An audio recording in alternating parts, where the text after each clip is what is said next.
Well, one of the communities that suffered the most on October 7th was a kibbutz named Kfar Aza. Our CBN Israel news team made the trip to the village near the Gaza border. Kfar Aza really means Gaza. They walked the streets, heard the accounts of one of the worst attacks on that terrible day. Chris Mitchell brings us the story. Some of you have already seen it with your own eyes, and for some it's the first time. And I think that being here and seeing it with your own eyes, and I tell this to every person that comes here, is extremely important. I think that watching it through the screen, seeing photos and videos, hearing about it, is not quite the same as seeing it with your own eyes. IDF Reserve Captain Maya Bentwich gave CBN News a first-hand tour of Kfar Aza, one of the 22 kibbutzim attacked by Hamas on October 7th. Of the 950 residents, Hamas murdered 63, kidnapped 18, in all 10% of the people.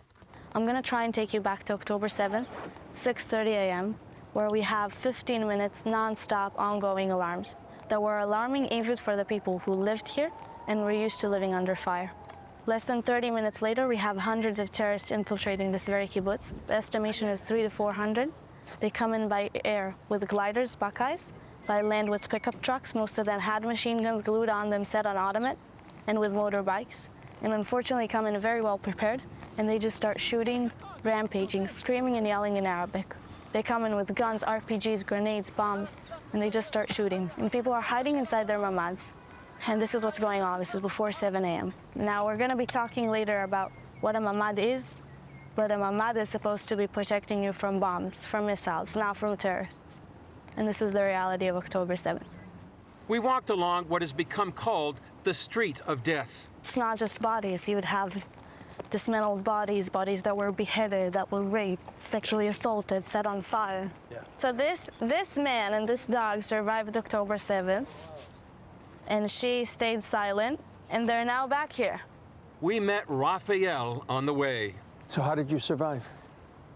A lot of prayers, and it's not something logic I can explain, because it's not. I can tell you that 10 meters away from me, people being killed and their house being burned. So I have no logic explained to say why I am alive and they are not. It is what it is. Bentwich says as time goes by, the story is in danger of being drowned out. One thing is to remember the people, to tell the stories because there are so many, but another is to keep on giving context. We're not in a state of trauma. Oh, this happened to us. We need to keep telling this to the world. No, this is not the situation. The situation is that something that should concern humanity, not just our nation, not just our people, not just the Jews. Something happened here on a humanitarian level that should concern the world. And the world is stating a lot of opinions as to what's going on around us. And I get that. But you still need the context, and this is the context. Because, like I said, on October 6th, there was a ceasefire. And on October 7th, Hamas chose to break it. Bentwich took us to a different neighborhood. And if you'd ask the residents of the kibbutz, they'll tell you it was the most beautiful neighborhood. Almost every single person that lived here and was here on the 7th was either murdered or kidnapped, especially from the strip we're just walking. And 4 out of the 5 that are still being held hostage from this kibbutz, from Kfar Aza, 4 of them are from here, from this strip. You'll see their names and faces.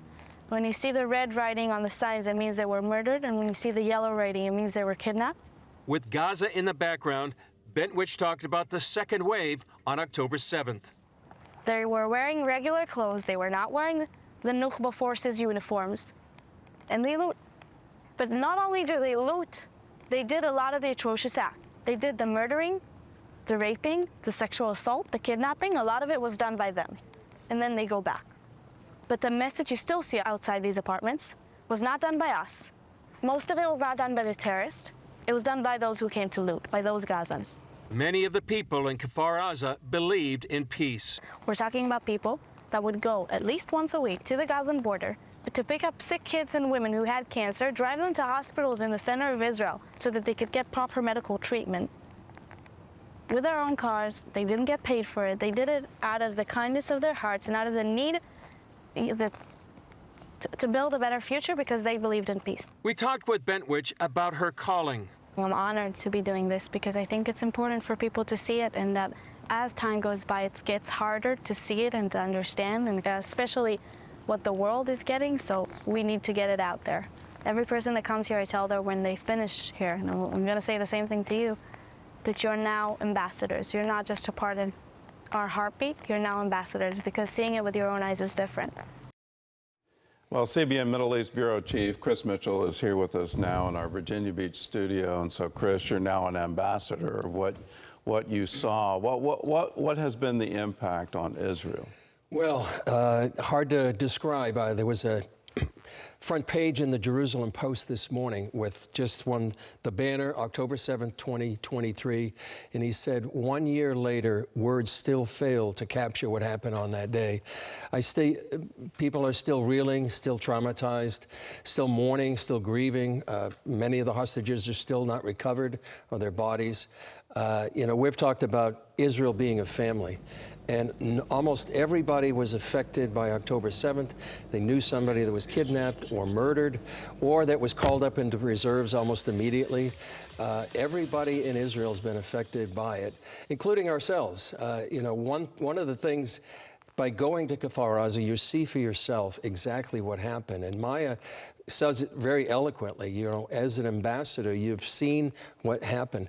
One other thing that happened just a few weeks after October 7th is the government press office made available to all the journalists 47 minutes of raw footage of what happened on October 7th, mainly from Hamas videos or the victims or circuit, they closed circuit. broadcast it live. They did. They were proud of what they were doing. After I saw that, Gordon, I really said to myself, I was coming back from Jerusalem after watching this, and I really felt the Lord said to me, honor them, because so many of these people were desecrated, humiliated, butchered, literally the bodies cut up, and just to honor them. And as it was said about our generation, as you said in your commentary, it's like our Dietrich Bonhoeffer moment for this generation. Will we stand with the Jewish people? Will we stand with the state of Israel during the darkest crisis since the Holocaust? And Gordon, you've been great. Amazing commentary for a whole year. Well, I went to Kfar Aza. I was there in March, and you're shooting a documentary, and we said, let's stop down, let's go visit. And I was in one of those houses, and the brother of one of the victims was with me, giving me the tour. And here he is, right next to the couch where his sister was murdered, and telling her story. And it's something I'll carry the rest of my life. I'm looking at the bloodstained couch, hearing her story from her brother, and then his resolve to go forward. And there's a wonderful Jewish phrase, may her memory be a blessing. Yeah. And may the memory of everyone who lost their lives on this horrible day, may their memory be a blessing, and may it give us resolve that, yes, indeed, we have to stand against this evil. The face of evil was revealed a year ago. I mean, it's pure evil. You look at Hamas, it's an Islamic death cult. And again, I can't understand anyone saying we support that. How in the world can you support that? And just the atrocities of it. So how is the Israeli public doing right now? Before October 7th, they were deeply divided. They couldn't come to a government. They had multiple elections, and it just seemed to be they were tearing themselves apart. In the current war, how has that changed? Well, I think after October 7th, I mean, what had been happening on October 6th changed dramatically. And then you saw such a unity standing around the Jewish state. You had reservists coming in. There was some reservists that came back, and their units, it wasn't 100% return. It was like 150% return, where people wanted to stand with Israel and their family. People need to realize that the battle that Israel's facing, whether it's Hamas or Hezbollah, is like a few hours away from their home. So they're not fighting necessarily for something far away. They're standing for their families. And, you know, what you saw in Kfar Aza and what people describe and what I saw in that video, it really speaks to the fact that this is not just a physical war, but it's really a spiritual battle as well. And I think since October 7th, one thing that has happened has been people praying for Israel, I think, like never before, and they're standing with the Jewish people.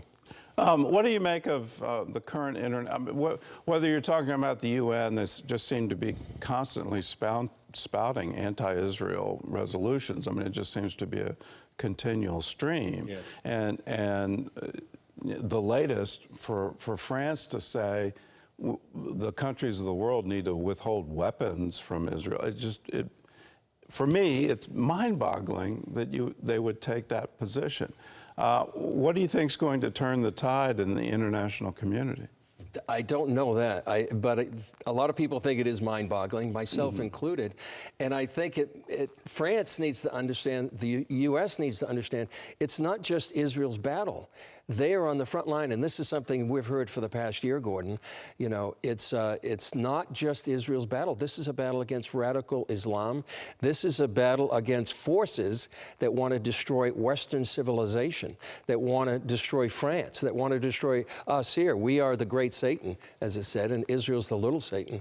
But why keep weapons away or diplomatic support away from Israel when it's fighting for its very existence and fighting on behalf of Western civilization is mind-boggling. Well, I'll point out the crazy just because I feel compelled to point out the crazy. In the Trump administration, all funding for UNRWA was cut off. And the basis of that was it was quite clear that they were supporting Hamas and they were supporting the rocket attacks against Israel. At the same time, the Taylor Force Act came into being, and you couldn't support the Palestinian Authority with their martyr payments, their shaheed payments, where literally you earn a pension by killing Jews. The Houthis in Yemen were designated as a terrorist organization. Well, here we are in a new administration, and in the first week, they restore funding to UNRWA. UNRWA employees were part of the attack on October 7th. The Houthis are firing on our own naval vessel, and our own State Department won't designate them a terrorist organization. There's been reports that our support of the Lebanese army has somehow gotten to Hezbollah. All of these things just, again, boggle the mind, and you go, when in the world, forget the international community, can we have our own State Department and our own administration wake up and see it for what it really is? Yeah. What do you predict will happen in the coming year? Well, I think Israel has a choice right now, and after being attacked by Iran twice on October 13th and just a few days ago, and I happened to last Tuesday night be in a bomb shelter along with maybe 10 million other right Israelis. there when the missiles were incoming. Yeah, they came. Miraculously, nobody was hurt and very little damage, and that just speaks to the prayer movement and God protecting Israel, like it says in Psalm 120. I think Israel, and I feel that's where they're going, is they're going to make a decision to have a victory. You know, they've been fighting Hezbollah or Hamas for years, but never on the way to actually making a victory. And I think they're planning, well, they're almost there in Gaza against Hamas.